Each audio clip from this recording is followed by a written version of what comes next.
राधा करावचित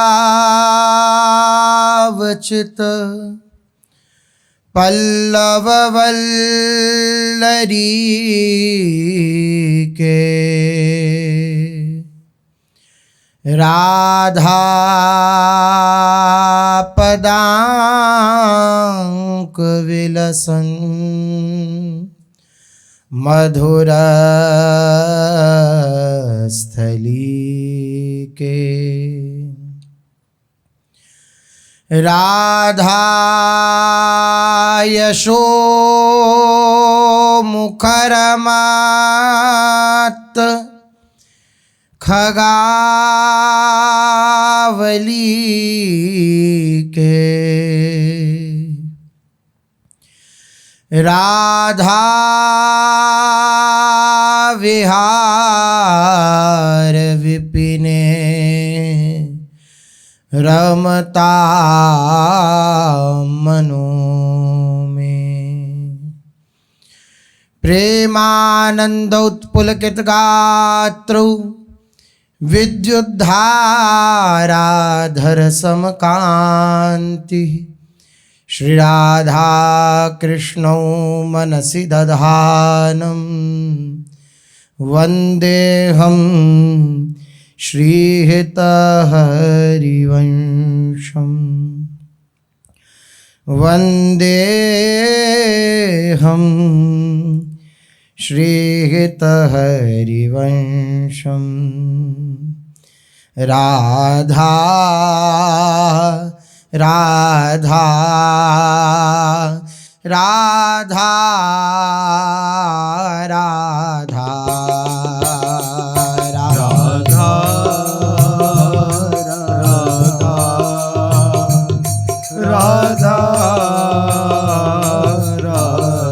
राधा राधा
श्री राधा वल्लभ लाल की, महाप्रभु श्री हरिवंश चंद्रजू महाराज की, श्री सद्गुरुदेव भगवान की।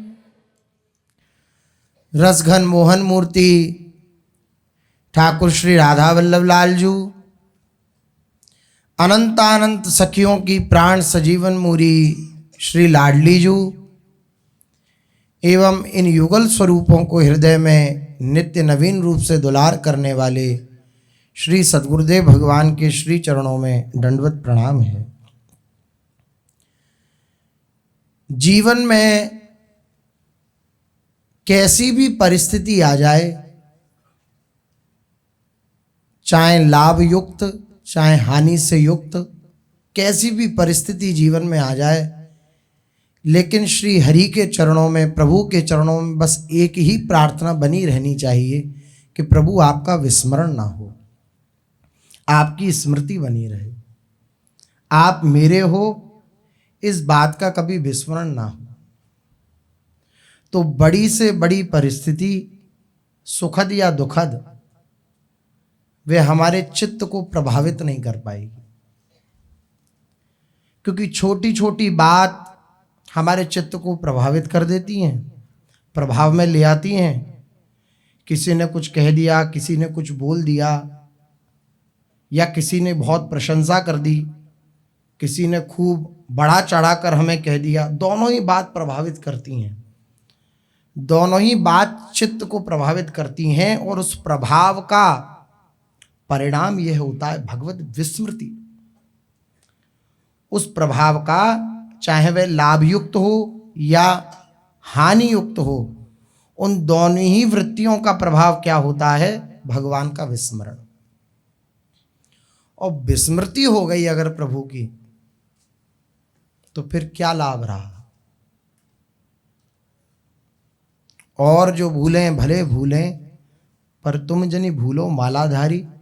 श्री स्वामी हरिदास जी महाराज कह रहे हैं कि और अगर भूल जाएं तो भूल जाएं, भगवान का विस्मरण उन्हें हो जाए तो हो जाए।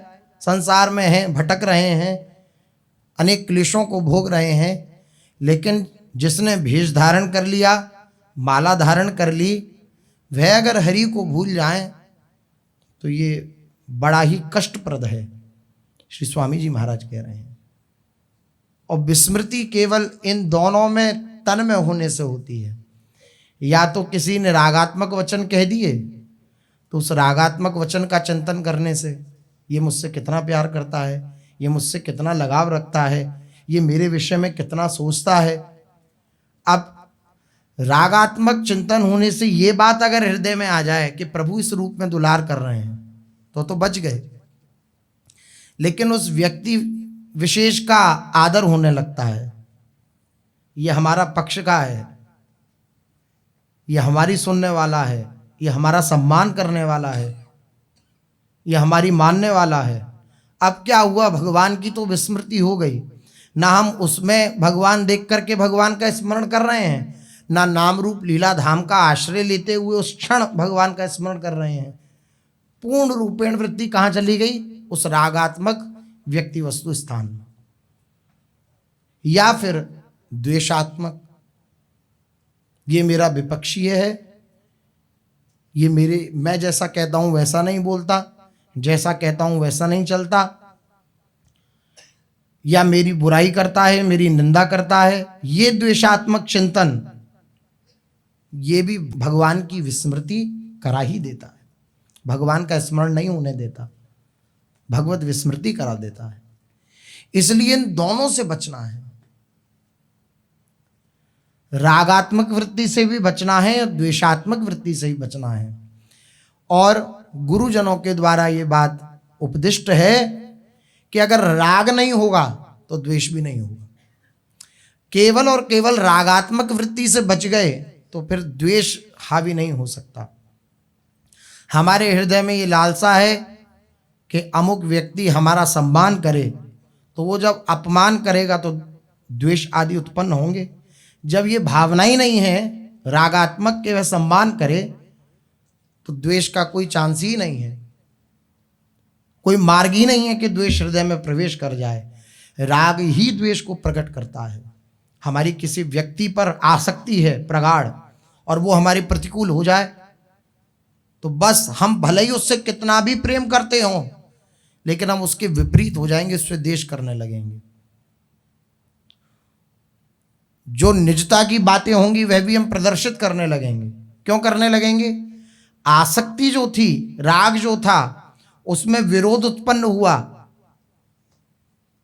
बीच में अलगाव हुआ, बस वह हमारा द्वेष का भाजन बन गया, द्वेषी हो गया। अब कहाँ तो आए थे हरि भजन को औटन लाग कपास, कहाँ भगवान का भजन करने के लिए आए थे, कहाँ भगवान से प्रेम करने के लिए आए थे, कहाँ ये विचार करके आए थे कि युगल का दर्शन करेंगे, और कहाँ फंसते चले गए। इसलिए बिल्कुल किसी से किसी प्रकार की इच्छा नहीं कि हमारा सम्मान करे, तो अपमान होने पर आपको क्लेश नहीं होगा। किसी से किसी प्रकार की अनुकूलता की मांग नहीं, तो प्रतिकूल होने पर आपको क्लेश नहीं होगा। हमारी मांग ही नहीं अनुकूलता की, तो कोई प्रतिकूल चल रहा है तो उसकी इच्छा के ऊपर है, ना हमारी अनुकूलता की मांग है ना प्रतिकूलता की मांग है। हमारी मांग क्या है? भगवत प्राप्ति। मतलब किसी भी परिस्थिति में ये बात हृदय से नहीं निकलनी चाहिए कि हमें भगवान चाहिए, हमें भगवान को प्राप्त करना है। किसी भी वृत्ति में, किसी भी चित्त की स्थिति में, चाहे चित्त की स्थिति बहुत उथल पुथलमयी हो और चाहे बहुत शांत हो, बिन देखे रघुनाथ पद जिय की जरन ही न जाए। ऐसी जलन उठे, ऐसी हृदय में पीड़ा उठे कि न बहुत बड़ा सुख हमें उस पीड़ा से विचलित कर सके, न बहुत बड़ा दुख हमें उस पीड़ा से अलग कर सके। एक ही पीड़ा रहे बस जीवन में, भगवान को एक बार देखना है, श्री जी को नेत्र गोचर होना है। ऐसी हृदय में आकांक्षा, इस आकांक्षा में कोई बात नहीं आनी चाहिए बीच में, कोई बात नहीं, चाहे वह रागात्मक हो और चाहे द्वेषात्मक। राग करके भी फंसेंगे और राग कर लेंगे तो फिर द्वेष हो जाएगा, तो दोनों तरीके से फंसेंगे। भगवान का चिंतन जो करने के लिए आए थे वह तो जाने कहाँ चला जाएगा, उसकी तरफ तो दृष्टि नहीं होगी। बस अमुक ने ये कह दिया, अमुक ने वो कह दिया, उसको ऐसा नहीं कहना चाहिए था, उसको ऐसा नहीं कहना चाहिए था। बस इन सब बातों में उलझ करके हम अपने लक्ष्य से भ्रमित हो जाते हैं। और कोई मांग नहीं, कोई इच्छा नहीं, कोई बस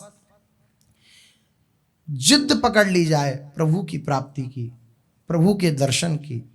एक जुझारू स्वभाव, कोई हमें खूब गाली दे गया तो स्वप्न है।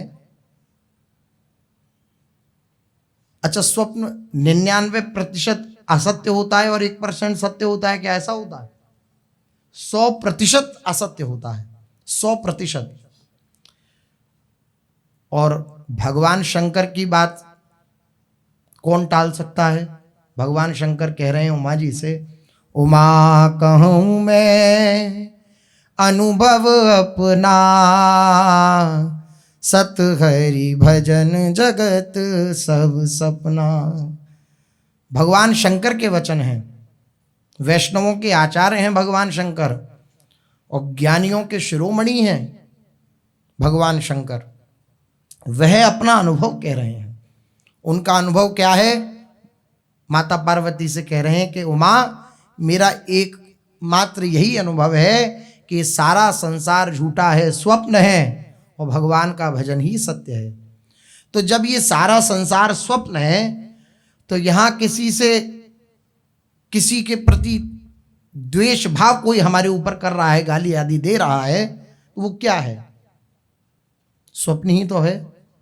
अमुक ने हमें गाली दी, स्वप्न में आपको कोई गाली दे दे, अभी रात्रि में आप शयन में जाओ और स्वप्न में आपको खूब कोई गाली दे, तो आप उठ करके हंसोगे, अच्छा स्वप्न था। इसी प्रकार के हम प्रगट में नहीं रह सकते। प्रगट में भी हम यही सोचें स्वप्न है, ये झूठा है। कोई हमें बहुत गाली दे रहा है तो वह झूठा है, और कोई हमें खूब प्रणाम नमस्कार कर रहा है, खूब प्रणाम नमस्कार, दिन रात हमारी आव भगत कर रहा है, दिन रात हमारी पूछ कर रहा है, दिन रात हमारा दासत्व स्वीकार किए हुए है, लेकिन वह क्या है? स्वप्न है। इसलिए दोनों से ममता नहीं, दोनों से कोई लगाव नहीं। बस केवल प्रभु की तरफ चित्त दौड़ता रहे, भागता रहे, उन्हें पुकारता रहे, किसी के प्रति ये भाव ना आने पाए कि ये हमारा सहयोगी है, ये हमारा है, हमारे केवल प्रभु हैं, केवल प्रभु हैं, केवल प्रभु हैं। महापुरुषों के द्वारा प्रतिपादित ये 4 बातें जिस साधक में हैं वे बड़ा भाग्यवान है। क्या? पहली बात, भगवान में विश्वास। पहली बात, भगवान में विश्वास, और कहीं विश्वास ना हो और कहीं आशा ना हो, सारा विश्वास प्रभु के चरणों में स्थापित हो जाए। हमारा कहीं विश्वास है कि नहीं, ये कैसे पता लगेगा? अनुकूल या प्रतिकूल परिस्थितियां में हमारा चिंतन कहाँ जा रहा है। बहुत अनुकूलता आई तो हमारा चिंतन कहाँ जा रहा है? संसार के प्रति। मान लो कोई अच्छा पदार्थ पाने को मिला तो आपके हृदय में सबसे पहले क्या आता है? श्री जी को पवाऊं, खुद पालूं, या जो हमारा प्रिय है उसको पवा दूं, उसको भी बता दूं कि देखो आज अमुक चीज है, तुम भी पा लेना। ये एक उदाहरण। अनुकूलता से अनुकूलता मई वृत्ति आने पर हमारे हृदय में किसके प्रति लगाव जागृत हो रहा है? तुरंत कोई फल आदि देखा, कोई मिष्ठान देखा और हृदय में बात आई कि अपनी लाडली जी को भोग लगाऊं, बस बात बन गई। हमारा विश्वास, भरोसा श्री जी के चरणों में है। और अगर कोई और याद आ रहा है तो फिर बात नहीं बनी, फिर बात नहीं बनी। कोई और याद ना आए, केवल और केवल भगवान पर विश्वास रहे, भगवान का भरोसा रहे। इस भरोसे को, इस विश्वास के बीच में कोई आने ना पाए। दूसरी बात कह रहे हैं, पहली बात भगवान में विश्वास, दूसरी बात भगवान की ही आवश्यकता।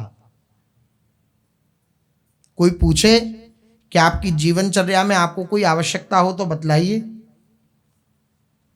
तो उस उपासक के हृदय से केवल यही निकले कि कोई आवश्यकता नहीं, केवल प्रभु चाहिए। कोई आवश्यकता नहीं, केवल प्रभु की प्राप्ति की लालसा है, प्रभु चाहिए। इस विकलता को वही साधक हृदयंगम करते हैं जिनके हृदय में केवल सीधे लक्ष्य के प्रति दृष्टि है। ना कोई मान चाहिए, ना कोई बड़ाई चाहिए, ना कोई ऐश्वर्य चाहिए, क्योंकि वे जान चुके हैं कि ये सब तो फंसाने वाले हैं। केवल और केवल प्रभु प्राप्ति की दृढ़ लालसा है। तो उससे कभी जगाकर भी एकदम पूछा जाए कि आपको क्या आवश्यकता है, तो उसके मुख से क्या निकले? केवल भगवान चाहिए, केवल श्री जी चाहिए, बस। आवश्यकता किसकी हो? भगवान की आवश्यकता हो। भगवान में ही विश्वास, भगवान की ही आवश्यकता, दूसरी बात। और तीसरी बात, भगवान की ही चाह, और कोई चाह नहीं। संसार के प्राणी पदार्थ से कोई आशा नहीं, कोई चाह नहीं, केवल भगवान की ही चाह। भगवान दिखें, भगवान के दर्शन हों। और इन तीनों की पूर्ति के लिए चौथी बात कह रहे हैं, भगवान ही साधन। भगवान का ही साधन नहीं कह रहे, भगवान ही साधन। मेरा प्रभु में विश्वास हो जाए, मेरे हृदय में केवल प्रभु की प्राप्ति की आवश्यकता ही हृदय में जागृत रहे, मेरे हृदय में केवल प्रभु की प्राप्ति की ही चाह जागृत रहे, इसके लिए मेरे पास और कोई साधन नहीं है। क्या साधन है? भगवान ही साधन। आपके द्वारा ही ये सब बात मेरे हृदय में आएगी, आपके द्वारा ही मेरी बात बनेगी, वरना मैं तो अपनी बात बिगाड़े हुए हूं, अपने द्वारा करे हुए। इसलिए मेरा साधन अगर कोई है, इन सब बातों की प्राप्ति का अगर कोई साधन भी है, आपकी प्राप्ति का अगर कोई साधन भी है, तो केवल आप ही हैं, केवल आप ही हैं। भगवान में ही विश्वास, भगवान की ही आवश्यकता, भगवान की ही चाह, और ये सब बात अगर हृदय में नहीं है तो इनकी प्राप्ति का साधन भगवान ही साधन। ये 4 बातें जिस साधक में होती हैं वे बड़ा ही भाग्यवान है, बड़ा भाग्यवान है। इसके भाग्य की सराहना बड़े बड़े देवता आदि भी नहीं कर सकते। जैसा, क्योंकि देवताओं के हृदय में भी ये आशा है कि हमें सुख की प्राप्ति हो, हमें ये सब जो वैभव है ये हमसे कभी छूटे नहीं। लेकिन ऐसे भक्त के हृदय में किसी वैभव की चाह नहीं है, किसी ऐश्वर्य की चाह नहीं है, केवल एकमात्र चाह है प्रभु प्रभु प्रभु, भगवान भगवान भगवान। उसका चित्त मन भरा पड़ा है भगवान की चाह से युक्त होकर के। इससे भी बड़ा वह है जो केवल भगवान के प्रेम में ही मस्त रहता है, जिसे ना चाह है ना आवश्यकता है। भगवान की प्रसन्नता के लिए ही कर्म करने वाला पुरुष ये कभी नहीं सोचता कि लोग मेरे कार्य को सराहें। कितनी विलक्षण बात कहते हैं। हम छोटा सा भी कार्य करते हैं तो हमारे हृदय में ये बात बनी रहती है कि एक बार कोई शाबाशी दे दे, कोई वाह वाह कह दे कि वाह आपने कितना सुंदर ये कार्य किया है, कितनी सुंदर सेवा करी है। लेकिन महापुरुषजन भक्तों की हृदय की स्थिति बतला रहे हैं, कह रहे हैं भगवान की प्रसन्नता के लिए ही कर्म करने वाला। तो हम क्या अमुक व्यक्ति की प्रसन्नता के लिए कार्य कर रहे हैं? हम अगर दूसरे की वाहवाही चाह रहे हैं कि हमारा दूसरा वाह वाह करे, तो इसका अर्थ यह हुआ कि हम उसकी प्रसन्नता के लिए कर रहे हैं।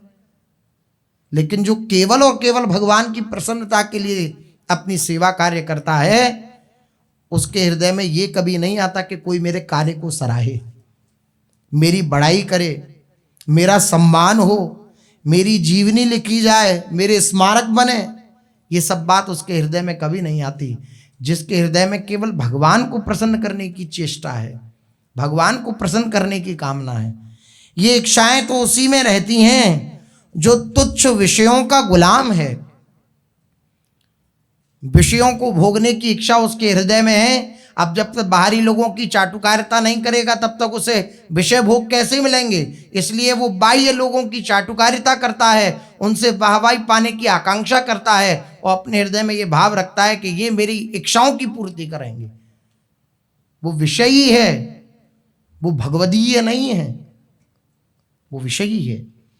ये इच्छाएं तो उसी के हृदय में रहती हैं जो तुच्छ विषयों का गुलाम है और भगवत भक्ति का स्वांग धरकर अपने आप को धोखे में डाल रहा है। इसलिए केवल और केवल भगवान में ही विश्वास हमें रखना है, अपने साथ धोखा ना होने पाए। कोई हमें महात्मा कही उसकी इच्छा की बात है, कोई हमें दुरात्मा कही उसकी इच्छा की बात है, लेकिन हमें कभी ये हृदय में धोखा उत्पन्न ना होने पाए, जिसे कहते हैं गलतफहमी। दूसरा हमारे प्रति कोई भाव रखे, उसकी भावना है, लेकिन हम नहीं मान बैठे अपने आप को महात्मा, बहुत बड़े महात्मा हैं हम, अमुक ने कहा है आप तो भगवान के अवतार हैं, तो हम अपने आप को अवतार मानने लगे हृदय से।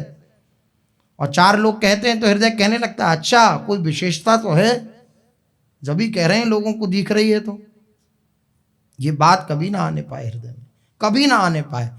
तो और जो भावना रखे उनको उनकी भावना के अनुसार सिद्धि लाभ होगा, लेकिन हमारे हृदय में अगर ये बात आ गई तो धोखा हो जाएगा।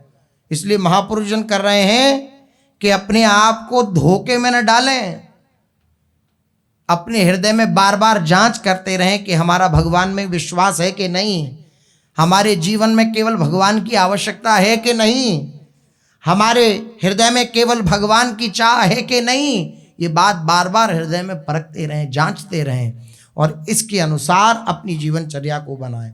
जहाँ लगे कि अमुक व्यक्ति वस्तु स्थान के प्रति हमारा राग हो रहा है, अलग हो जाए। हमारे हृदय में इतना बल नहीं है कि साथ रहते हुए हम उस वृत्ति को जीत पाएं, तो बिल्कुल अलग हो जाए उस वृत्ति से, उस व्यक्ति से जो हमारे भगवत चिंतन में बाधक हो, जो हमारे भगवान के संबंध में बीच में आड़े आ रहा हो, उससे अलग हो जाए। बिल्कुल इसी प्रकार महापुरुषों के द्वारा प्रतिपादित ये जो मार्ग है, इनके वचनों के अनुसार अगर कोई चलता है तो उस गंतव्य को, परम धाम श्री हरि के परम धाम को वह प्राप्त करता है। चलते हैं देववन में अद्भुत लीला चरित्र। महाप्रभु जी देववन वासियों को आनंदित कर रहे हैं। खूब व्यास मिश्र जी, श्री तारा रानी जी आनंद उल्लास में निमग्न है। ऐसी अद्भुत अद्भुत लीलाओं का दर्शन महाप्रभु जी देववन वासियों को करा रहे हैं। कल श्रवण किया शरद पूर्णिमा पे कैसी अद्भुत लीला विलास करके महाप्रभु जी ने अद्भुत सुख लुटाया, देव वनवासियों को अद्भुत सुख का दर्शन कराया। पावस ऋतु का समय है, चारों तरफ अद्भुत वातावरण हो रहा है देववन में, और महाप्रभु जी तो नित्य लता भवन सुख शीतल छा, श्री हरिवंश रहत नित्य जहां तहां न वैभवान के। महाप्रभु जी का जो हृदय है वे जो लता भवन में युगल सरकार विराजमान है उन्हीं में डूबा हुआ है। 5 वर्ष के हैं लेकिन हृदय वृंदावन में जो दिव्य लता भवन है, जहाँ सुंदर शीतल मंद सुगंध वायु चल रही है, जहाँ मोर कुहुक रहे हैं, वहीं महाप्रभु जी का चित्त लगा हुआ है। पावस ऋतु है, अद्भुत शोभा पावस ऋतु की हो रही है। मानो माई कुंजन पावस आयो, श्याम घटा देखत उन्मद हुए, मोहन शोर मचायो। आज कुंजन में, आज निकुंज में पावस ऋतु का आनंद है। श्री श्याम सुंदर जैसे ही श्याम घटा को देखते हैं तो अत्यंत आनंदित होते हैं, और अत्यंत आनंदित होकर उत्साहित होकर श्री प्रियाजू से कहते हैं, लाडलीजू देखो देखो कैसी सुंदर पावस ऋतु की शोभा जगमगा रही है। दामिनी दमकत चमकत कामिनी, प्रीतम और लपटायो। श्री लालजू महाराज इतने आनंदित क्यों हैं, इतने उत्साहित क्यों हैं? पावस ऋतु अत्यंत प्रिय है श्री लालजू को, क्योंकि जब दामिनी कौंधती है, बिजली चमकती है, तो हमारी भोरी सुकुमारी प्रियाजू डरप जाती हैं और श्री लालजू महाराज को अपने अंगीकृत कर लेती हैं। इसलिए हमारे लालजू महाराज बड़े उत्साहित हैं कि अब दामिनी चमकेगी और लाडलीजू की सन्निधि प्राप्त होगी, इसलिए बड़े आनंदित हैं श्री लालजू महाराज। दामिनी दमकत चमकत कामिनी, प्रीतम और लपटायो, निसी अंधियारी दिसी नहीं सूझत, काज भयो मन भायो। मन भाया, आज कार्य हो गया है लालजू का। अंधियारी निसी है, रात्रि है, कहीं दिशा नहीं सूझ रही है। लालजू अत्यंत प्रसन्न हो रहे हैं कि दामिनी कौंधेगी और श्री लाडलीजू की सन्निधि प्राप्त होगी। डोलत बग बोलत घन धुनि सुनी, चातक बदन उठायो, बरसत धुरवा शीतल बूंदन, तन मन ताप भुजायो। मानो माई कुंजन पावस आयो। कैसी पावस की सुंदर शोभा हो रही है, चारों तरफ मोर सुंदर चहक रहे हैं, मोरों की झंकार हो रही है, मोर दिव्य दिव्य आलाप लगा रहे हैं, नृत्य कर रहे हैं पंखों को फैला फैला कर, और चातक आदि पंक्षी भी मधुर स्वर में बोल रहे हैं। बरसत ध्रुवा, बादल बरस रहे हैं, रिमझिम बूंदें पड़ रही हैं, शीतल ठंडी बूंदें पड़ रही हैं जो तन मन के ताप को मिटाने वाली हैं। ऐसी सुंदर पावस की शोभा हो रही है। कुसुमित धरनी तरनी तनया तट, चंद बदन सुख पायो, व्यास आस सब ही की पूजी, सरिता सिंधु बढ़ायो। श्री यमुना जी में बाढ़ आ रही है, श्री यमुना जी उछाल तरंगे ले रही हैं, और धरनी जो है, जो धरती है, वह दिव्य निकुंज की वह कुसुमित पूरित है, चारों तरफ पुष्प बिछे हुए हैं। ऐसी सुंदर शोभा हो रही है पावस की। जब जब कौंधत दामिनी तब तब, भामिनी डरात प्रीतम उर लागत। श्री लालजू महाराज अत्यंत प्रसन्न हो रहे हैं, क्योंकि जब जब दामिनी कौंधती है, बिजली कौंधती है, तब तब भामिनी श्री प्रियाजू डरप कर श्री प्रीतम के अंक में लिपट जाती है। तो लालजू अत्यंत प्रसन्न होते हैं, भले यारी दामिनी ऐसी दमकती रहो। जब जब कौंधत दामिनी तब तब भामिनी डरात प्रीतम उर लागत। उन्मद मेघ घटा धुनि सुनि निसी पियहि जगावत आपुन जागत। दादुर मोर पपीहा बोलत मदमाती कोकिल बन रागत। कुंज कुटीर व्यास के प्रभु संग मिल राधे जू रति रस पागत।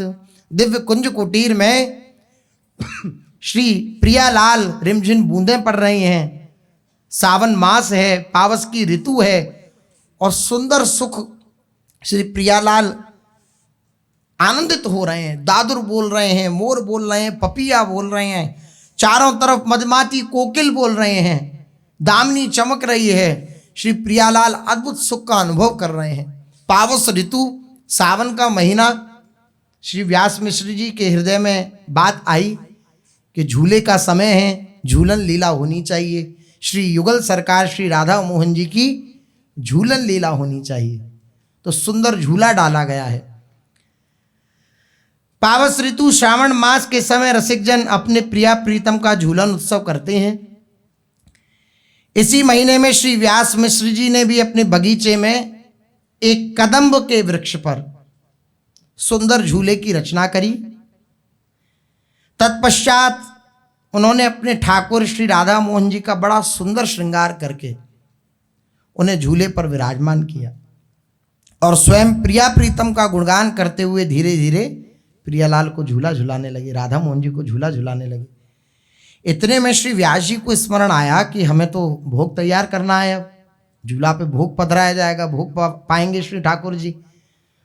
तो उन्होंने हिज्जू को बुलाकर कहा कि लाला हरिवंश इधर आओ, हम प्रिया प्रीतम के भोग की तैयारी के लिए जा रहे हैं, तब तक तुम प्रिया प्रीतम को झूला झुलाओ। तो हरिवंश चंद्र जी तो वहीं विराजमान थे, एकटक निहार रहे थे प्रियालाल को। प्रिया प्रीतम को वह झूला झुलाने लगे, उनके हृदय की आकांक्षा पूर्ति हुई। हिज्जू झूले की डोरी पकड़कर प्रिया प्रीतम को झूला झुलाने की सेवा देकर श्री व्यास मिश्र जी और भोग बनाने के लिए, भोग सिद्ध करने के लिए, ठाकुर जी के भोग के लिए सुंदर भोग सामग्री ले बनाने के लिए जाने लगे। हिज्जू को सेवा दी कि तुम झूला झुलाओ। अब हिज्जू झूले की डोरी पकड़कर धीमे धीमे झुला रहे हैं श्री राधा मोहन जी को, मंद मंद गति से प्रियालाल को झुलाने लगे। श्री युगल सरकार आनंदित होकर झूल रहे हैं। श्री व्यास मिश्र जी के वहां जाते ही श्री राधा मोहन जी हित महाप्रभु के समक्ष साक्षात प्रकट होकर झूलने लगे। जैसी व्यास मिश्र जी गए, सोई राधा मोहन जी साक्षात रूप में प्रकट हो गए, मुस्कुरा रहे हैं, झूल रहे हैं। दोनों एक दूसरे में गरबैयां दिए हुए हैं और एक एक हस्त कमल से, कर कमल से एक एक डोरी पकड़ रखी है दोनों तरफ की। साक्षात दर्शन देने लगे हित प्रभु को श्री राधा मोहन जी और परस्पर एक दूसरे के मुखचंद्र की ओर दृष्टि लगाए मुस्कुरा रहे हैं। ये सखियों का जीवन है। युगल सरकार परस्पर एक दूसरे को देख करके आनंदित हैं, मुस्कुरा रहे हैं, प्रसन्न हैं। बस सखियां इसमें आनंदित हैं, सखियां इसमें प्रसन्न हैं। बाल हरिवंश के रूप में साक्षात हित सजनी जू श्री प्रिया प्रीतम को झूला झुला रही हैं। श्री राधा मोहन जी विराजमान हैं और बाल स्वरूप में हरिवंश चंद्र श्री हित सजनी जू के रूप में विराजमान हैं। अतः श्री युगल के हृदय में उल्लास बढ़ता जा रहा है। श्री प्रियालाल उमंग में भरकर खड़े होकर झूले की स्वयं पैंग बढ़ाने लगे। महाप्रभु जी तो धीरे धीरे झुला रहे हैं, लेकिन युगल सरकार के हृदय में आई कि अब थोड़ी सी पैंग भरनी चाहिए, गति बढ़नी चाहिए। तो श्री युगल सरकार उमंग में भरकर खड़े हो गए झूले पर, पटली पर दोनों जन खड़े हो गए। और खड़े होकर देखो, श्री राधा वल्लभ लाल जी खड़े होकर ही झूलते हैं। श्री युगल सरकार श्री राधा मोहन जी झूले पर खड़े हो गए और अपने द्वारा ही पेंग बढ़ाने लगे, गति बढ़ाने लगे झूले की। अब जैसे जैसे झूले की गति बढ़ती है, और इसमें मुख्य हैं लालजू महाराज, गति बढ़ाते हैं। अब जैसे जैसे झूले की गति बढ़ती है तो गति बढ़ने के कारण स्वामी जी डर जाती हैं। और जैसी वे डरती हैं तो श्री लालजू महाराज के हृदय से लग जाती हैं और लालजू महाराज अत्यंत प्रसन्न होते हैं। पेंग भरने लगी, स्वयं श्री युगल सरकार झूल रहे हैं, बड़े बड़े झूठा ले रहे हैं। जैसे जैसे पेंग बढ़ती जा रही है, प्यारी जू पुलक पुलक कर लालजू के हृदय से लग रही हैं। अबला अति सुकुमारी डरत मन,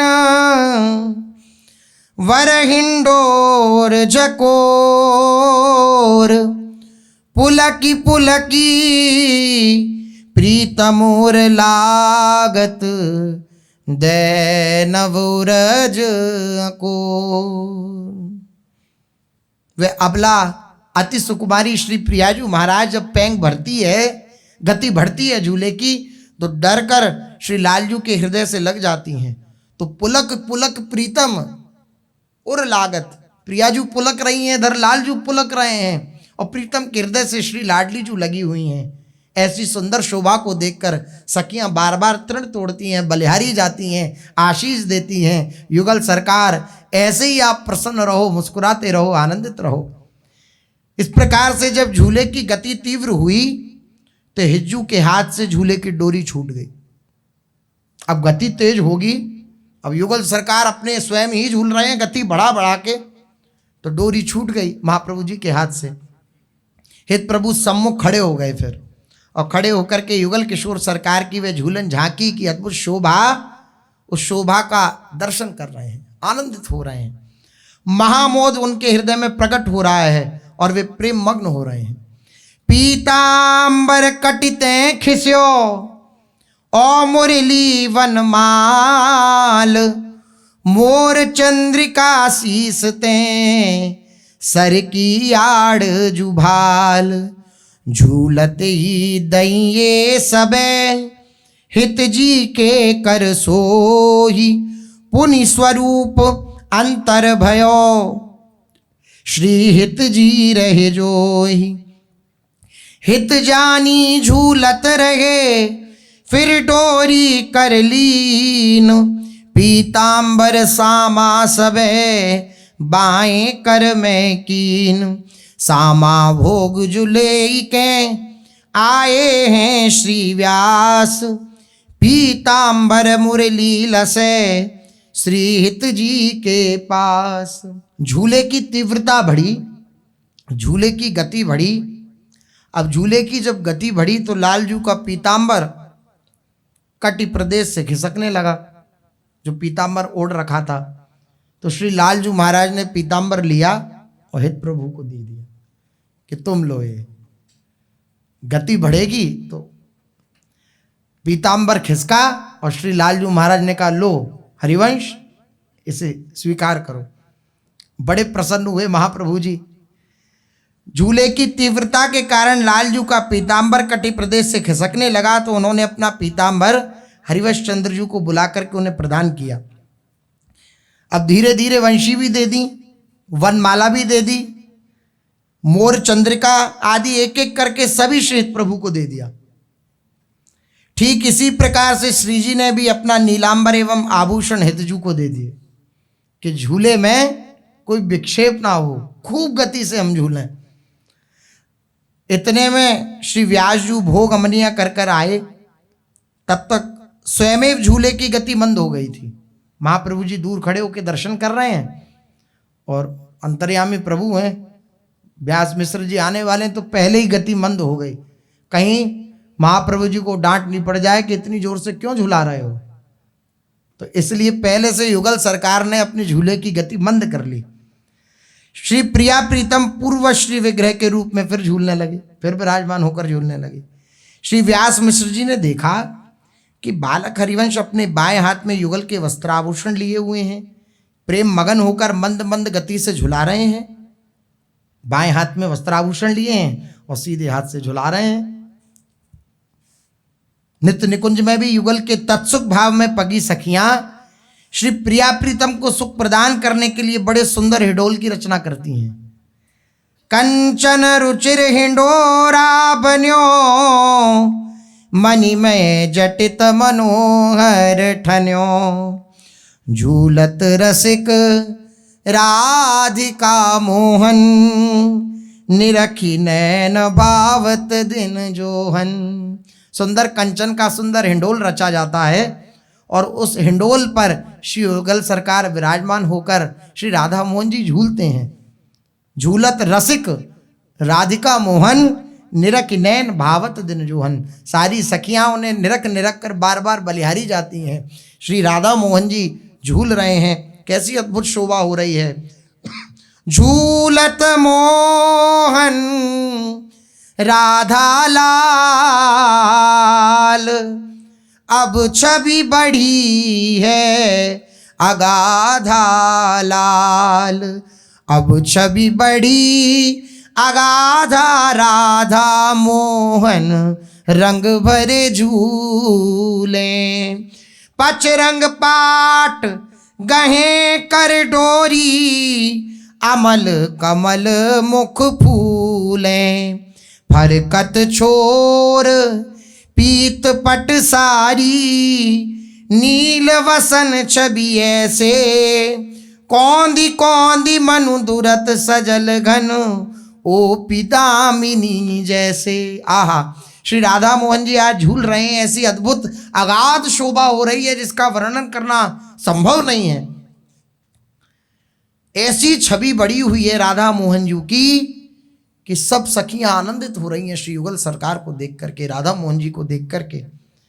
कैसी पाट है सुंदर, 5 रंगों की पाट बनी हुई है जिस पर श्री युगल सरकार विराजमान है। श्री राधा मोहन जी पचरंग पाट बनी हुई है और एक एक हाथ से दोनों डोरी पकड़े हुए हैं, गहे कर डोरी, अमल कमल मुख मुख सो है।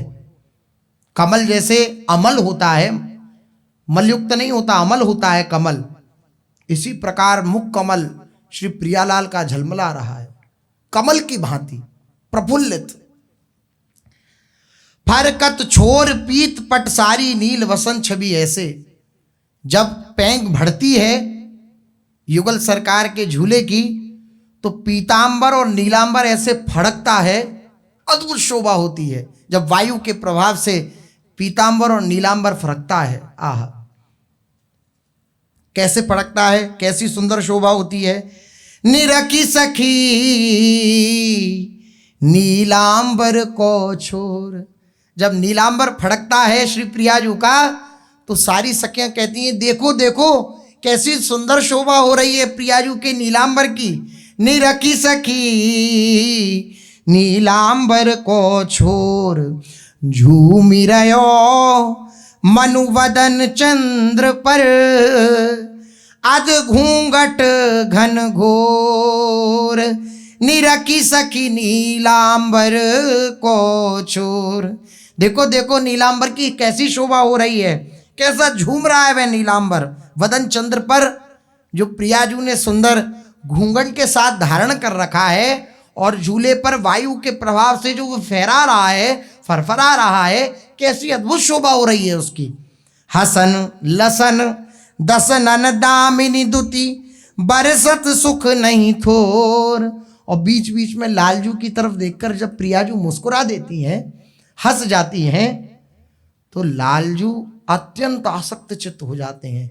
आसक्त चित्त हैं, लेकिन जैसे प्रियाजू का नित नवीन रूप से नयो नयो नेह, नयो रस, नव रंग, नयो रूप, ऐसो लावण्य जो नया नया है प्रतिक्षण, वो जब प्रकट होता है तो प्रतिक्षण आसक्त हुए लालजू बार बार आसक्त होते रहते हैं श्री प्रियाजू पर। जब प्रियाजू मुस्कुराई और दंत पंक्तावली देखी, हसन दसन श्री प्रियाजू की वह सुंदर दंत पंक्तावली देखी और दंत पंक्तावली से ऐसा लावण्य टपक रहा है मान लो दामनी कौंध रही हो। तो मेघ तो साक्षात विराजमान है पार्श्व में ही और दामनी कौंध रही है। लालजू महाराज अत्यंत आनंदित होते हैं। कृष्णदास हित रूप घटा में नचत मोहन मन मोर। मानो श्री प्रियाजू का जो रूप है वो मानो घटा है और जैसे घटाओं को देख करके मोर नाचता है ऐसी प्रियाजू के लावण्य रूपी घटा को रूप रूपी घटा को दर्शन करके श्री लालजू का मन नाचता है मोर की भांति। निरखी सकी नीलांबर को छोर। ऐसी दिव्य नीलांबर की शोभा हो रही है, नीलांबर फड़फड़ा रहा है और कौंदी कौंदी मनु दुरत सजलगन ओपि दामिनी। जैसे कैसी शोभा हो रही है पीतांबर नीलांबर की? बोले जैसे बार बार बिजली कौंदती है और बार बार घन में फिर से समा जाती है, बादलों में फिर से समा जाती है, ऐसी शोभा हो रही है। बहस परी बातन रस घातन पुजवत सब मन साधा। तीर तरन जार चो हिंडोरा झूलत मोहन राधा। श्री यमुना पुलिन पर सुंदर कदम के वृक्ष पर श्री राधा मोहन जी का झूला डला हुआ है और बातें करते हुए श्री प्रियालाल झूले को झूल रहे हैं। खम्ब जटित बहु भांति लाल झुकी है कलप तरुपाती लाल। बहुत से मणि मुक्ता से जटित सुंदर खम्ब हैं दोनों तरफ, बीच में झूला और अद्भुत शोभा। जो कल्पतरु है, जो वृक्ष हैं, लताएं हैं, वे झुकी हुई हैं, स्पर्श कर रही हैं धरती का, निकुंज की अवनी का स्पर्श कर रही हैं। झुकी कलप तरु पाती सुरंगित तहां हिंडोर बनायो। बड़ी बड़ी लहर बहत जहां रविजा नवघन ओलर आयो। मानो नवीन बादलों का समूह आ गया हो, ऐसी दिव्य यमुना जी बह रही हैं और वहां पर सुंदर झूला विराजमान है। महमहात कानन अति सौरभ। ऐसी सुंदर सुगंधी आ रही है पूरे कानन में, पूरे वृंदावन में, कि उस सुगंध को जब घ्राणेन्द्रिय से अंदर वे जाती है तो अद्भुत प्रेमोन्माद प्रकट करती है, ऐसी सुगंध। ललित भूमि हरियारी। हरियारी सुंदर हरी हरी भूमि है, ललित भूमि, सुंदर भूमि। इंद्र वधु छवि पावे कोकिल के की कलरव भारी। कोकिल, के की, मयूर आदि ये सुंदर कलरव कर रहे हैं। जरी बितान मोतियन झालर फैली रही वन कांति। मरुवे कनक मयार लगे नग खम्ब जटित बहुभांति। जरी का सुंदर वितान बना हुआ है, मोतियों की सुंदर झालर लटकी हुई हैं। उन झालरों की ऐसी कांति है कि पूरे वृंदावन में उसकी कांति का लावण्य चमक रहा है, मोतियों की जो झालर है। और सुंदर कनक के खंभ हैं, बहुत से जटित उसमें नग हैं।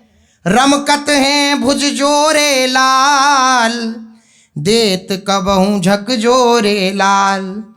देत कबहू झक जोरे हंसी हंसी लपटत परम स्नेही। मन सिज उदित होत रोमांचित प्राण एक द्वै देही। श्री प्रियालाल युगल सरकार राधा मोहन जी झूले पर विराजमान हैं। बीच बीच में झकझोरा होता है झूले का। श्री लालजू महाराज तो एकदम जैसे ही झकझोरता है वह झूला, तो झकझोरे से हंस हंस कर दोनों लिपटते हैं, दोनों आलिंगित होते हैं, हृदय में समाते हैं और दोनों में अद्भुत प्रेम उन्माद छा जाता है। क्योंकि ये दिख रहे हैं दो लेकिन हैं एक, एक प्राण द्वे देही। ये दंपत्ति दर्शन में दो हैं लेकिन ये दो हैं नहीं, ये एक ही हैं। प्रेम की ही ये संपदा है, प्रेम के ही स्वरूप हैं, प्रेम के ये खिलौना हैं। झोटा देत ललित ललितादिक नैनन को फल लेही। झरी झरी परत कुसुम मणिभूषण मदन बिथा मन देही। परस्पर ललिता जी जितनी सखियां हैं, श्रीहित सजनी जू आदि सखियां सब प्रियालाल को झूठा दे रही हैं, और जो भी अंग से भूषण आदि गिर पड़ते हैं उन्हें सब सखियां अपने माथे पर धारण करती हैं। ऐसी सुंदर शोभा हो रही है। बाला भई माला शोभा की गावत हैं चहु ओरे, झुरमुट प्रेम लगो ऋतु पावस रमकत हैं भुज जोरे। चारों तरफ सखियों की मंडली ऐसे व्याप्त है, मानो ऐसा प्रतीत हो रहा है कि झूले के समक्ष माला बनी हुई है, सखियों की माला बनी हुई है। ऐसी सुंदर शोभा हो रही है। ऐसा सुंदर पावस ऋतु का आनंद सब ले रहे हैं। चंद्रिका ढरकन सोहे लाल, मुकुट लटक मन मोहे लाल। मुकुट लटक मन मोहे सोहे, अलके घूंघर बारी। बेसर हलन चलन दृग चंचल, बेधत मरम बिहारी। आहा, चंद्रिका की ढरकन, लालजू की चंद्रिका की ढरकन ऐसी हो रही है कि बार बार मन को लुभा रही है, और मुकुट की लटक वे बार बार मन को मोह रही है। और घूंघर वाली अलकें जो हैं श्री प्रिया जू की, श्री लालजू की, वो जो घूंघर वाले सुंदर बाल हैं, घुंघराले बाल, वे अद्भुत शोभा बरसा रहे हैं। और जब झूले की पैंग बढ़ती है तो बेसर का मोती हिलता है, बेसर हिलती है, उससे अद्भुत शोभा होती है। और प्रियाजू के चंचल दृग, हृदय में डर है कि कहीं तो चंचल होती हैं, श्री प्रियाजू के दृग चंचल होते हैं, और वो चंचल दृग श्री लालजू महाराज के हृदय को बेध देते हैं। ऐसी सुंदर शोभा। कड़न बड़न डारी नुते पुनि पुनि, झूल महा छवि पावे। गौर घटारु मनो सजल घन, झुके अवनि पर आवे। प्रीतम लाड़ भरी उर लागी, देव सूपमा को है। वृंदावन हित रूप बढ़ो, अति झुकन चंद्रिका सो है। सखियां जब देखती हैं कि श्री प्रियालाल मिले हुए हैं, आपस में आनंदित हैं, तो अत्यंत आनंदित होकर बार बार आशीष देती हैं। ऐसे भूषण दुति अंगन दमकाई, नील पीत अंचल पहराई। सखियन नैन निमेष भुलाए, निरखत रूप अंबु भरी आए। झूलते हुए नव दंपति की जो अंग कांति है, भूषणों की चमक है, नील पीत्र वस्त्रांचलों की फहरान है, एक से एक विलक्षण।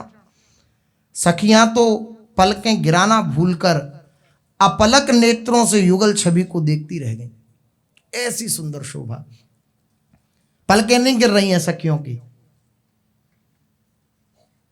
युगल सरकार की उस दिव्य छवि को दर्शन कर रही हैं। प्रेमावेग से उनके नेत्र से जल बह रहे हैं। दंपति के मुख सहज चंद्र हैं और सखियों के नेत्र चकोर हैं। ये युगल चंद्र विराजमान है और सखियों के नेत्र क्या हैं? चकोर। जैसे चकोर चंद्रमा में आसक्त होता है, ऐसे ही ये सखियों के नेत्र जो चकोर स्वरूप हैं, ये युगल सरकार जो युगल चंद्र हैं, उनकी शोभा में आसक्त हैं, अनुरक्त हैं, जो एकटक रूप का अवलोकन करते रहते हैं। ऐसी सुंदर शोभा हो रही है। इसी शोभा में श्री हितरिवंश महाप्रभु हितसजनी स्वरूप से आनंदित हो रहे हैं। व्यास मिश्र जी आए, देखा बालक हरिवंश अपने बाएं हाथ में युगल के वस्त्राभूषण लिए हुए हैं, प्रेम मग्न हो रहे हैं, मंद मंद गति से झूला झुला रहे हैं। उनको ये देखकर बड़ा आश्चर्य हुआ कि हरिवंश का ये कौन सा नया कौतुक है। पूछी हित को व्यास जू, ये कैसे तुम पाई। झूलत लाडली लाल दो, सौंपी हमें बनाई। जो चितवे प्रभु और ही, शोभा कही न जाई। श्री राधा वल्लभ लाल के, श्रम कन रहे झलकाई। निरखी निरखी छवि मगन हुए, वारत तन मन प्राण। धन्य भाग हित के कहें, देत जु दर्शन आन। व्यास जी महाराज आए, व्यास मिश्र जी, और देख करके बड़े आश्चर्यचकित हो रहे हैं। हरिवंश से कहा, ये नया कौतुक क्या है लाला, ये क्या लीला है? ये प्रियालाल के सारे वस्त्राभूषण सब उतार करके अपने हाथ में आपने क्यों ले लिए? प्रियालाल मंद मंद झूल रहे हैं, अद्भुत शोभा हो रही थी, वस्त्राभूषण भी अद्भुत शोभा को प्राप्त हो रहे थे युगल सरकार के श्रीअंगों में विराजमान होकर के, तो आपने ये अपने हाथ में क्यों ले लिए? व्यास मिश्र जी ने जब पूछा, लाला हमने तुम्हें झुलाने के लिए कहा था, तुमने तो उनकी सारी पोशाक उतार कर अपने हाथ में ले ली, ऐसा क्यों किया? बालक हरिवंश ने नम्रता पूर्वक कहा, पिताजी आपके जाने के बाद प्रिया प्रीतम प्रकट हो गए और प्रकट होकर के खुद ही जोर जोर से झूलने लगे। हम तो दूर खड़े होकर दर्शन कर रहे थे, आप आए हो तो ये पुनः विग्रह रूप में हो गए और हम फिर उन्हें झूला झुलाने लगे।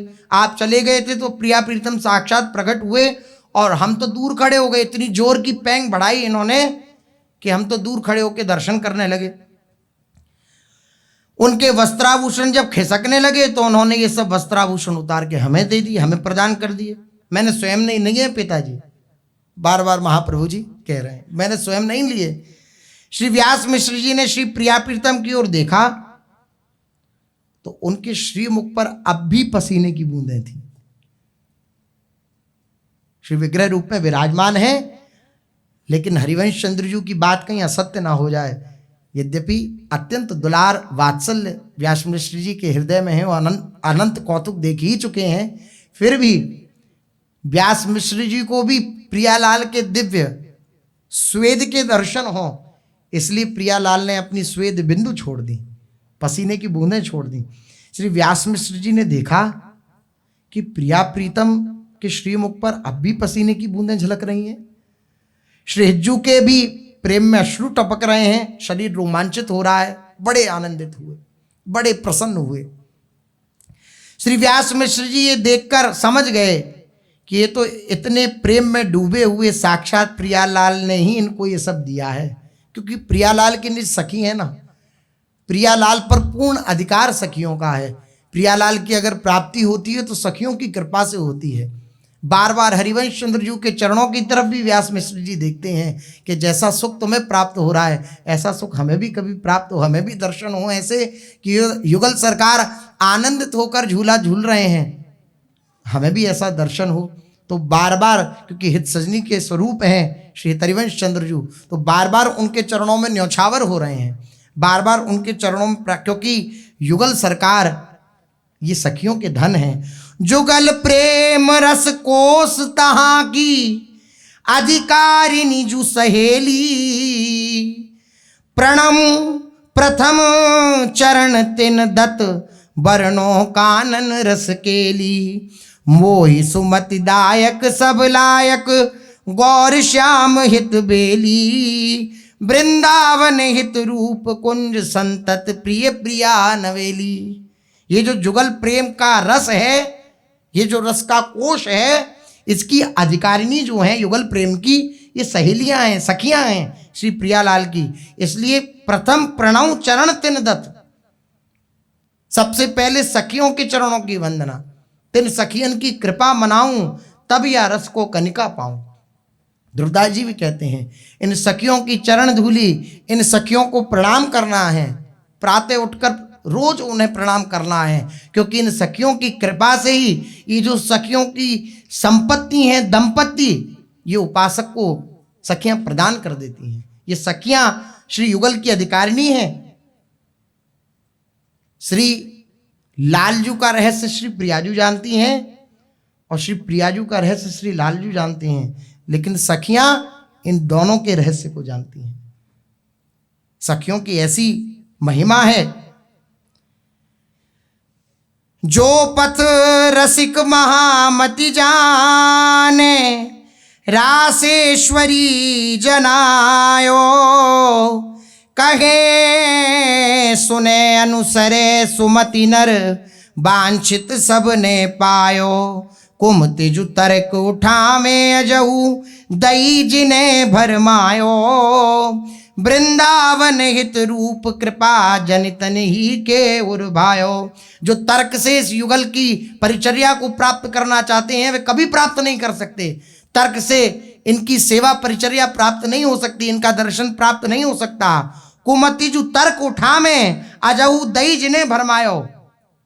जिसकी बुद्धि विदना ने के द्वारा मारी गई है वे इस प्रियालाल के दिव्य रस को प्राप्त करने में सामर्थ्यशाली नहीं है। सामर्थ्यशाली हैं केवल जिन्हें सखियां प्रदान कर दें।